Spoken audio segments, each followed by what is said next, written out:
金曜日の夜、就業後に同僚と居酒屋に行った私は、気づけば隣の席の話を耳をダンボにして聞いていた。隣の人の声、旦那にそっくり。私と同僚が顔を見合わせた瞬間、衝撃的な話が聞こえてきた。あいつは ATM。本命は君だ。私はそのあまりの内容に硬直してしまった。そんな中、同僚は静かに席を立つと、しばらくして険しい表情で戻ってきた。これで、徹底的に懲らしめよう。理解が追いつかない私に対して、同僚はスマホを指さす。これは、スマホを開いたその瞬間、私は夫に対する徹底的な復讐を決意した。次の日、早くも復讐の時が訪れた。昨日外で食べてきたから、4000円出してほしいんだけど。その言葉はまるで試合開始の合図のように、私を奮い立たせた。私は軽く息を吸い、言った。暗証番号は？はあ？私と夫の間に奇妙な沈黙が流れる。この沈黙が破られた瞬間、夫は地獄へと引きずり込まれていったのだった。私の名前は大久保桃香。どこにでもいるごく普通の会社員だ。今年で30歳、いわゆるみそじである。共通の友人を介して出会った同い年の夫の博光とは、今年で結婚して3年になる。私ももう、つい先月いよいよ30代に突入したため、そろそろ退職して妊活でも始めたいな、なんて考えているところなのだが、人生はなかなか思うようにはいかない。なぜなら、夫が今年に入って、新卒から長年勤めていた会社を辞めてしまったからだ。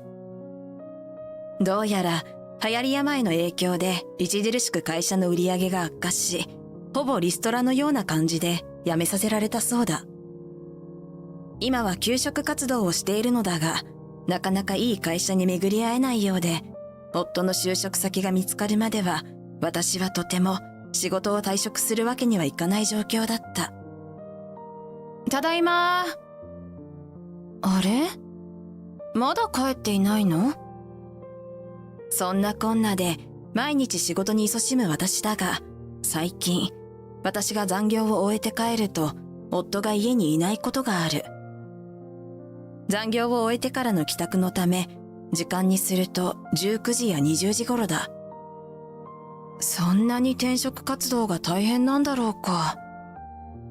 私は転職活動がうまくいっていないのではないかと少し心配し始めた。エントリーは結局何社しているのだろうか。そのうちどれくらいの会社で面接まで進めているのだろうか。もしも何社も受けて落ち続けているのなら、精神的にもダメージを受けているのではないだろうか。そういえば、何にも具体的な転職活動の内容を博光から聞いていないな。そんなことを考えながら夕食の支度をしていると、やがて夫が帰宅した。ただいま。今日も遅かったね。どうしたの？リビングの扉を開けた夫に私がそう問いかけると、夫はふてくされたように言った。どうしたって、別に。普通にいつも通り転職活動してただけだよ。でも、もう20時よ。そんな時間まで面接とかはないでしょ？ハローワークも閉まってるし。最近は遅くなることが増えているみたいだけど、大丈夫？何か大変なことでもあるの？私でよければ相談に乗るけど。私がそう問いかけると、夫はどこか焦ったようにこう答えた。いや、ちょっとカフェで職務経歴書を書いてただけだよ。最近なんだか家だと集中できなくて、外で書類を作ったり、会社を調べたりするようにしているんだ。そんな別に悩みなんてないし、何もお前が心配することではないよ。そうならいいけど。そして夫は炊けたご飯をよそうとする私を横目で見ながら続けた。ということだから晩飯はいらない。え？というかカフェ代2000円くれない？私は呆れてつい声を張り上げてしまう。何よ、私は毎日仕事で疲れて帰ってきてからこうして頑張ってご飯を作っているのよ。いらないならいらないで連絡くれればいいだけの話だし、そもそも自分で外食を選んだんならそのお金くらい自分で持ちなさいよ。すると夫は声を荒げた。なんだよ、お前の帰りが遅いから仕方なく外食を選んでるんだろ。それにこっちは休職中だぞ。お互い大変な時には支え合うのが夫婦だろ。夫はそれだけ叫ぶと鼻息を荒くしてリビングを出て行った。私の帰りが遅いせい？それはあなたの分も一生懸命働いているからでしょ。今の生活に文句があるならとにかく早く就職すればいいじゃない。私は大きくため息をついた。やはり夫婦とはいえ置かれている状況が違うとこうも揉め事が多くなるものなのだろうか。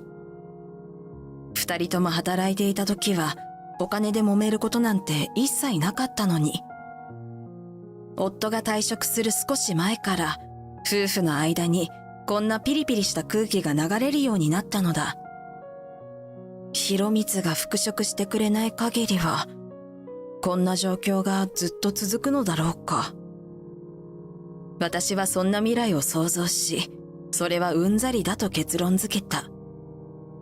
それなら夫の復職までおとなしく言うことを聞いている方がはるかにマシだ。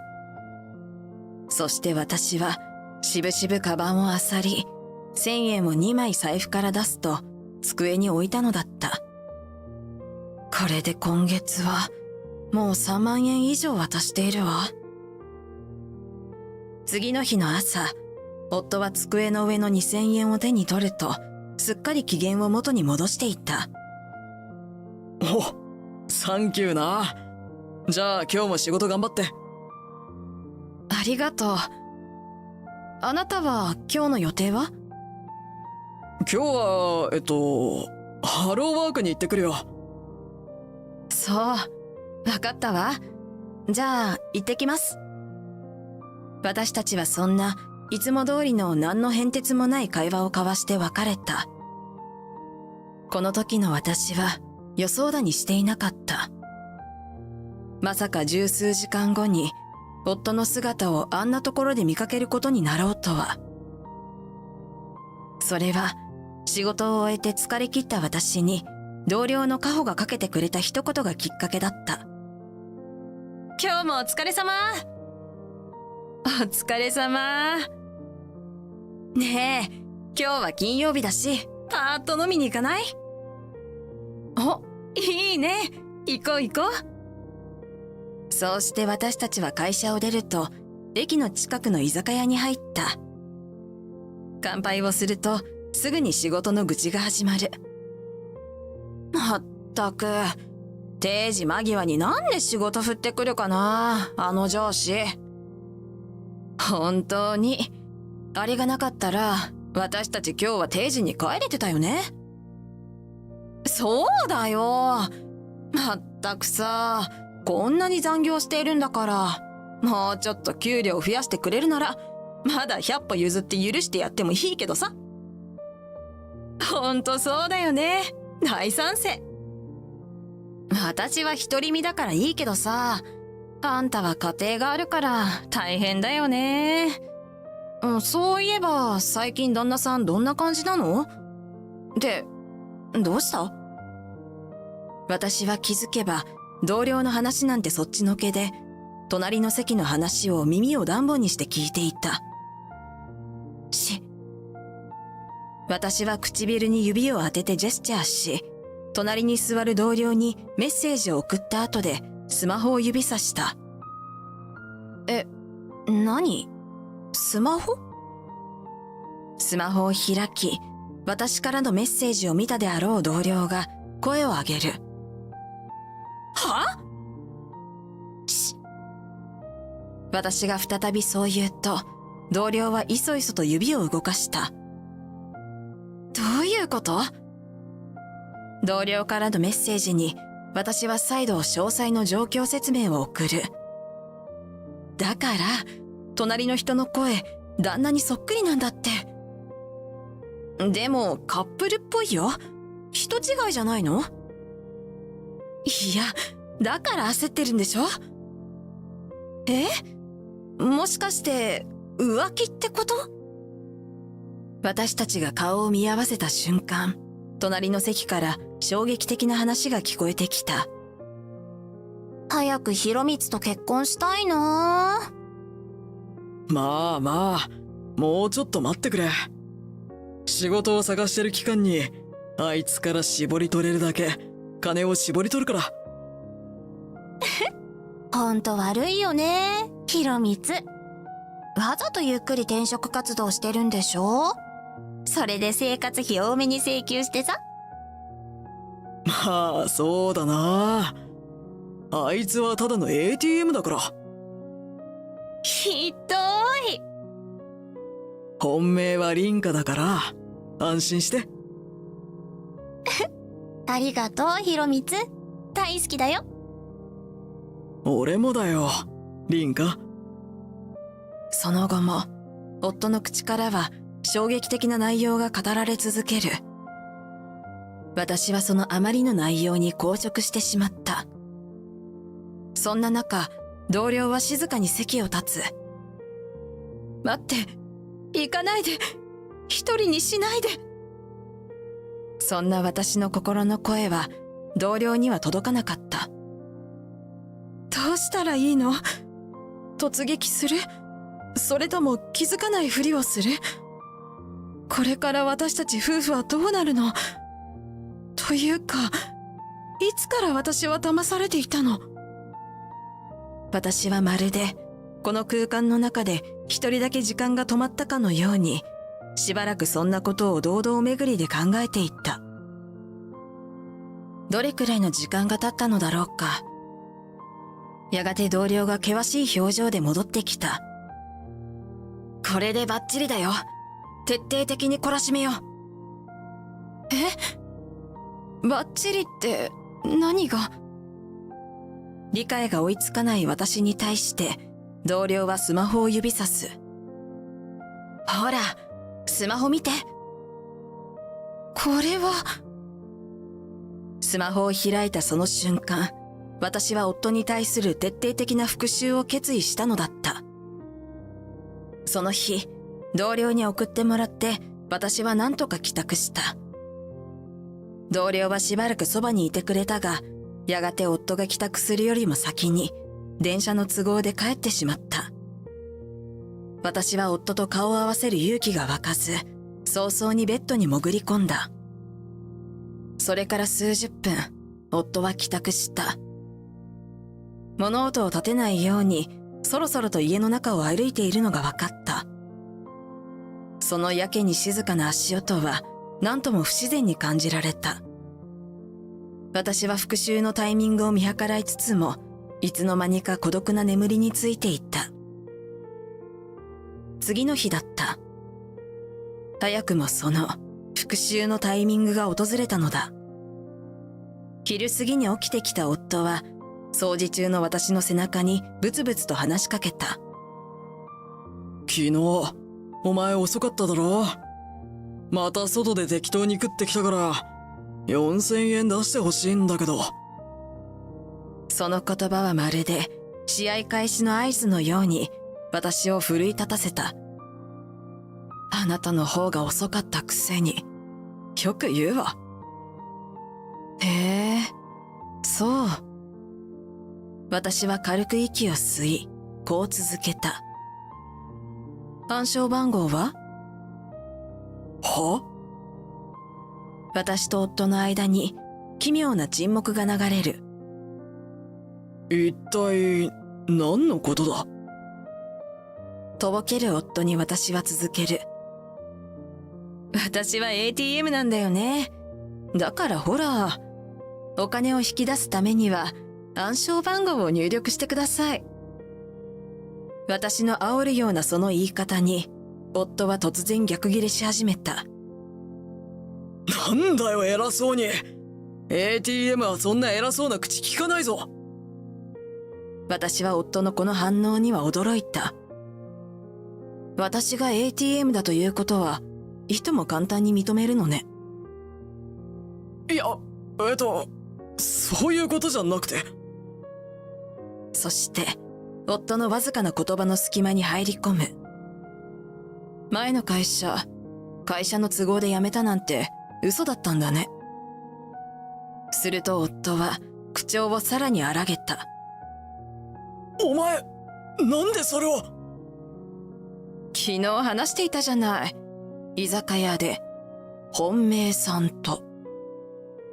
お前、盗み聞きしていたのか。気持ち悪い。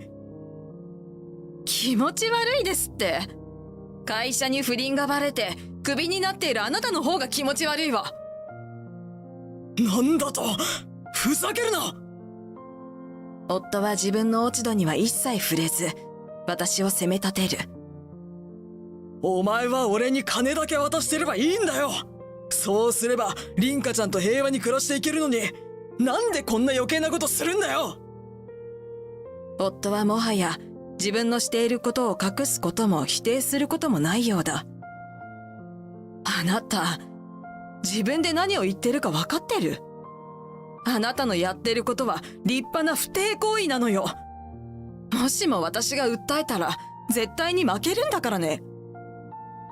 すると夫はなぜか鼻で笑いながら勝ち誇ったように言った。訴える？何をバカなこと言ってるんだよ。何の証拠もなしで訴えても変な夢でも見てたんじゃないですかって笑い事にされるだけだ。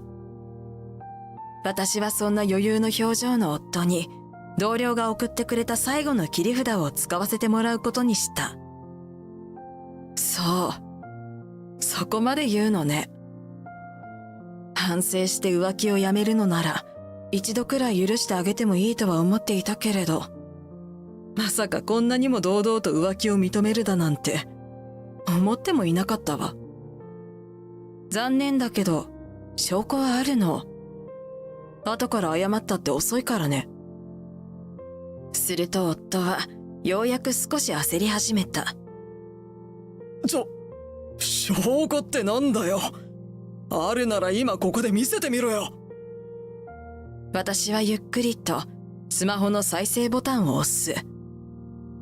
まあ、あいつはただの ATM だからな。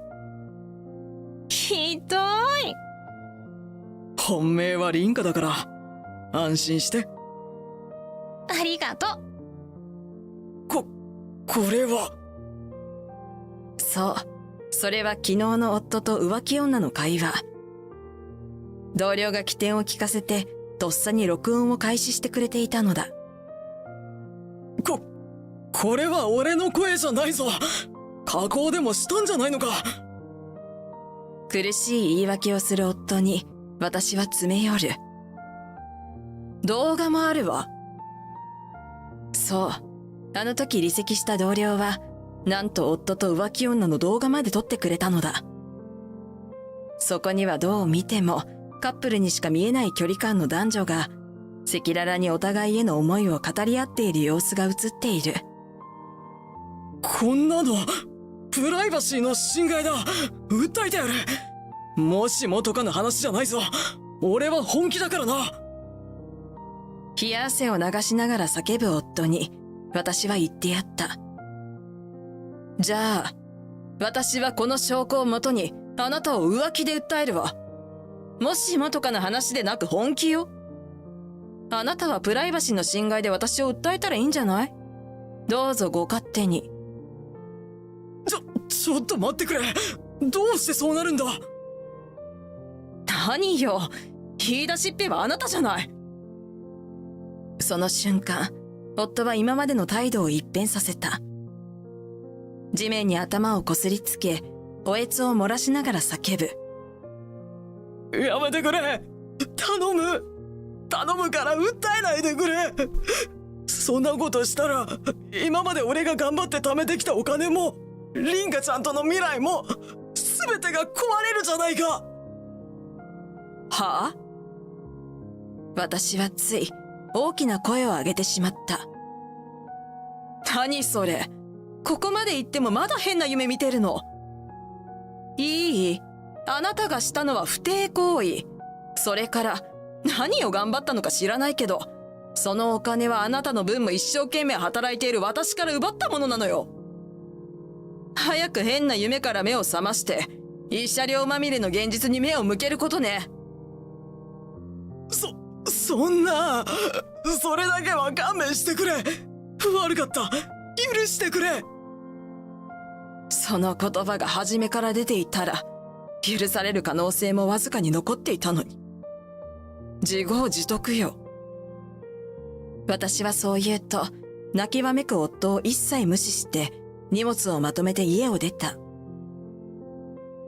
後日、私は夫と正式に離婚した。離婚の際も、元夫は5年に5年、離婚しないだの、慰謝料は払いたくないだのと、本当に面倒だった。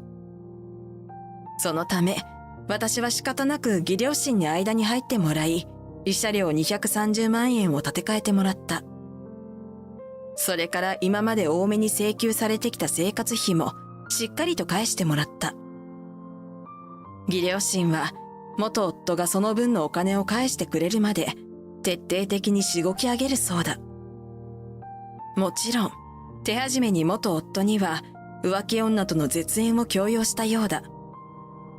そして私は浮気女にも接触し、しっかりと150万円の慰謝料を請求した。どうやら浮気相手も今までの貯金と元夫が私から絞り取ってくるお金だけで生活していたようで、この慰謝料を支払ったことでほとんど無一文の無職になってしまったらしい。なんとまあ、元夫に似て計画性のない頭がお花畑の人間だと思った。一方の私は、乾杯！乾杯！変わらず仕事に勤しみ、たまには飲んで日頃の鬱憤を晴らすという日常だ。この何気ない同僚との時間が私に幸せを感じさせてくれる。そういえばさ、私の知り合いで彼女募集中の人がいるんだけど、どう？え？どうって？紹介してあげるよ。過去のことはもう忘れて、そろそろ新しい幸せを探すのもいいかもしれない。